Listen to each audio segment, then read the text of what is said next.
काका तुमचं नाव सांगा बरं. प्रकाश हरी देवरे, गाव उंबरखेड, तालुका चाळीसगाव, जिल्हा जळगाव.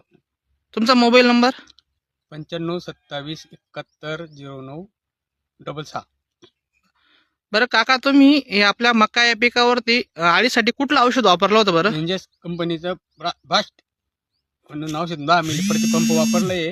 दुसऱ्या दिवशी रिझल्ट आला मला. या आळ्या वरती आले मरून पा, आळ्या मरून निघालेले वरती. दुसऱ्या दिवशी रिझल्ट आला. प्रति पंप 10 मिली टाकलं होतं. तुम्हाला रिपोर्ट कसा चालला का मग. भेटला एक रिझल्ट. ओके धन्यवाद काका.